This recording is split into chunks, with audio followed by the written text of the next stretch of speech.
Michael P. Clive is, where are you going? Right here. I'm just putting my gloves on. I You told me I have to appreciate you put doing gloves on for this segment. Well, you know, because in this segment, you and I are going to compose a beautiful, decadent, comfort food style bacon wrap meatloaf. Bacon wrap meatloaf. And your hands are the best tool in the kitchen. You're going to get in there and you're going to mix some meat up. And I get to do that? You do. How are you, by the way? I'm great. I haven't seen you in a while. Yeah, no, it's been a little while, but it's that time of year where I want to go out and wish everybody a big old happy holiday. You're like on your Christmas tour. I am on a bit of a festive Holiday tour.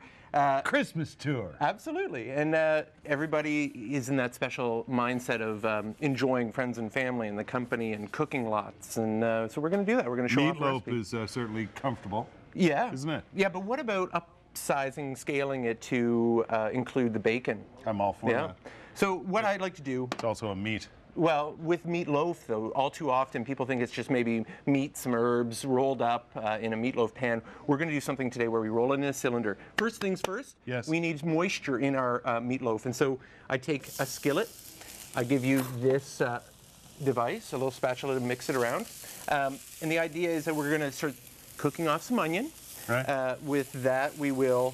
Are we sweating the onions that we're doing? Yes, sweating, just so that they're translucent. Not sauteing so that they develop color or caramelize, nothing like that. With that, we'll also add mushrooms. Like them.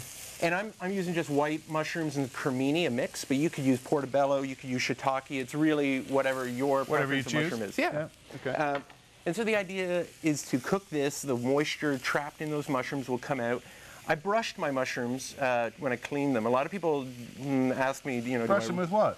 I brush them with just a cloth or a sponge. Why? Well, because if you were to just run them under a tap, Kurt, they absorb that water, and then you're kind of getting further away from what you're trying to achieve when you're cooking mushrooms. You want to get some color on them.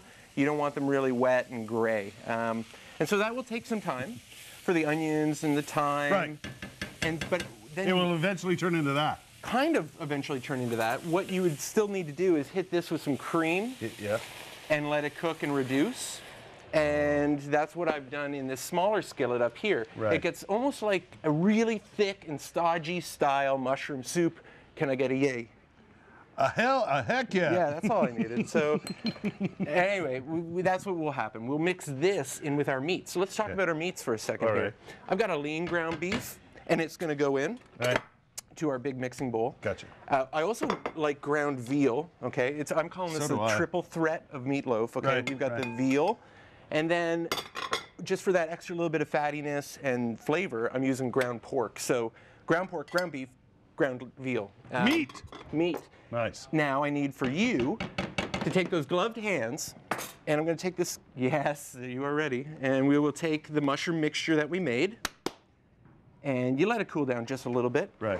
And with your hands, Kurt, you're going to start mixez-vous. Nice. While you're doing that, I'm going to drop in an egg to help bind it when it's baking. What will happen is the proteins in the egg will coagulate and stiffen up and help create that cylinder It's the tie that binds. It's the tie that binds. Yeah.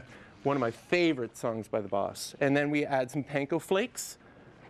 And panko flakes are really just sort of Asian-style breadcrumbs, lightly sweetened with a touch of honey. Which is not the same game they play on The Price is Right. No. That's It's plinko. nothing, right? That's plinko, yeah. Right. Not panko. So keep mixing that. We want that thoroughly mixed together. Because over here, Zack Attack, let's go over to the parchment paper. We have parchment paper.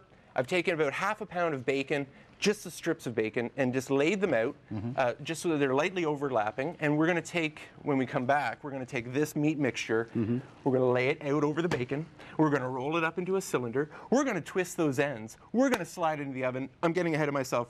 Maybe you want to ask a question. It's like a tumultuous tube of taste.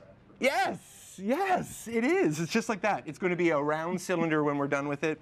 It's going to be meaty. It's going to have that nice mushroom mixture in there as well. How are you feeling about it? I'm feeling good about it. Okay. Yeah, I think that's thoroughly mixed. Do you think? Yeah. I should also say that when we're sauteing the mushrooms, I'm using a little bit of beer too. Some people would use a stock. Some people would maybe even use... Yeah, I'm using oak house, so Rickard's oak house, okay? It's smoky. It goes with the bacon. And I basically just add about half a bottle to our mushroom mixture. So that's in there as well, okay? Nice. Are you? Are you nice? I'm good. Okay. I'm good. I've been not naughty. I've been nice. Anyway, we're going right. to come back. We're going to do some rolling and some baking. Does that sound all right? I'm looking forward to that. Okay. Michael B. Clive, bacon wrapped meatloaf.